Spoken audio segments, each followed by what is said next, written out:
Hello friends, ఈ video వచ్చేసి అయితే వినాయక చవితి ముందు రోజు వీడియో అండి. నేను ఇక్కడైతే అమ్మ వాళ్ళ ఇంటికి వచ్చానండి పూజ చేసుకోవడానికి. ఇక ముందుగా అయితే పాలవెల్లి అయితే కట్టుకుంటున్నామండి. ఎర్లీ మార్నింగ్ అయితే అవ్వని ముందు రోజు నైట్ అయితే పాలవెల్లి కట్టేసుకుంటున్నామండి. తెచ్చిన ఫ్రూట్స్ అన్నీ క్లీన్ చేసి పసుపు రాసి బొట్లు అయితే పెట్టి అయితే పాలవెల్లి అయితే కట్టేసుకుంటున్నాను అండి. నాకు పాలవెల్లి చూస్తే చిన్నప్పుడు పూజ అయ్యాక పాలవెల్లి ఎప్పుడు తీసుకుని తినేద్దామా అని ఉండేది, అదైతే గుర్తుకొచ్చిందండి. సో ఇక్కడైతే మనకి వినాయక చవితికి పాలవెల్లికి మెయిన్ వచ్చేసి వెలగపండు మారేడుకాయ అయితే కడతారండి. అవి రెండు కూడా అయితే కట్టామండి మేము. ఇంకా తర్వాత అయితే గడపలకి పసుపు రాసి బొట్లు అయితే పెట్టేసుకున్నామండి.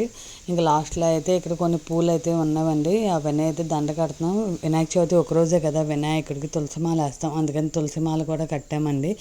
గరికి ఉంటే గరికమాల కూడా కట్టాం. రెండు అయితే చాలా చాలా బాగా వచ్చాయండి. ఈ రెండు అయితే గుళ్ళో అయితే వేసామండి, అమ్మ వాళ్ళు పూజ చేయించుకున్నారు. సో మీకు ఈ వీడియో నచ్చినట్లయితే please like, share and subscribe my channel. Thank you.